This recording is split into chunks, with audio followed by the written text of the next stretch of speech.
Segundo Tiago, esses desejos interiores, descontrolados, levam a conflitos exteriores. Extrapolam a dimensão interior, extrapolam a dimensão pessoal e chega na esfera interpessoal, chega na esfera relacional.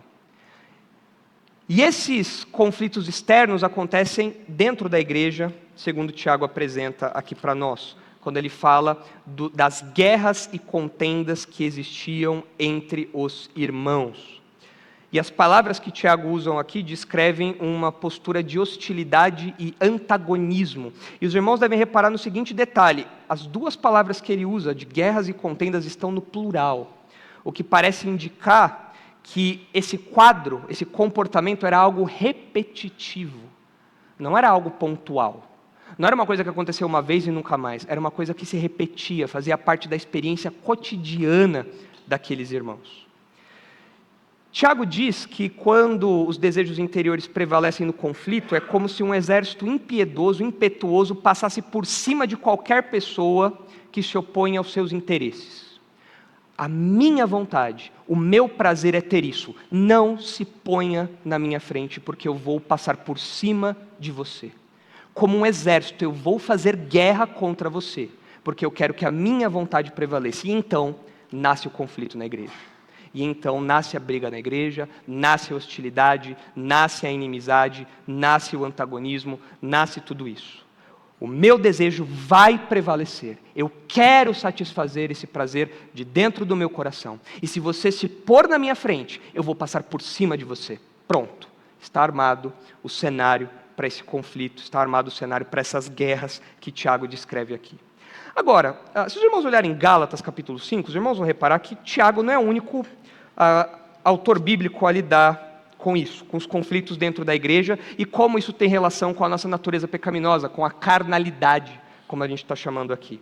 Em Gálatas capítulo 5, a partir do versículo 13, a gente percebe que Paulo mostra a gravidade no conflito da igreja, os conflitos que aconteciam ali, e ele também conecta isso à carnalidade daquelas pessoas. Tanto que, na sequência do texto que nós leremos, ele apresenta as obras da carne e o fruto do Espírito. Mas veja o que ele diz aí dos versículos 13 a 16, de Gálatas 5, Gálatas 5, 13. Porque vós, irmãos, fostes chamados à liberdade, porém não useis da liberdade para dar ocasião à carne. Sede antes servo uns dos outros pelo amor. Porque toda a lei se cumpre em um só preceito, a saber, amarás o teu próximo como a ti mesmo. Não usem a liberdade de vocês para fazer mal ao outro. Usem a liberdade de vocês para vocês servirem ao outro, para vocês amarem ao outro, para vocês viverem a realidade que vocês foram chamados para viver dentro da igreja. E o versículo 15 mostra o que estava acontecendo lá, diferente do que eles deveriam fazer. Se vós, porém, vos mordeis e devorais uns aos outros, veja essa linguagem aqui que Paulo usa. São como feras numa briga. Já viu gato brigando? Aquela coisa, você fala, o que é isso? Que conflito é esse? Esses são os irmãos aqui. Eles brigando. Vocês já viram mulher brigando na rua? Pega o cabelo e joga e vai assim, aquela coisa. Homem tem toda uma liturgia para lutar. Mulher não. Homem quando luta faz a pose, aquela coisa toda. Mulher não. Mulher gruda no cabelo, puxa, vai para cima, aquela coisa agressiva, violenta. E aqui Paulo fala, vocês estão se devorando. Vocês são como animais selvagens, se devorando mutuamente. Se vós, porém, vos mordeis e devorais uns aos outros, vede que não sejais mutuamente destruídos. E ele conclui no versículo 16. Digo, porém, andai no Espírito, e jamais satisfarei a concupiscência da carne, porque a carne milita contra o Espírito contra a carne, porque são opostos entre si, e ele continua mostrando essa tensão que existe dentro de nós, e mostrando essa relação entre os conflitos na igreja e o conflito interior. Então, assim como Tiago usa termos até pesados para falar desse conflito, Paulo também usa, porque Paulo também teve que lidar com esse problema na igreja da Galácia, ou nas igrejas da Galácia. Isso nos ensina, irmãos, que conflitos nascem de interiores corrompidos.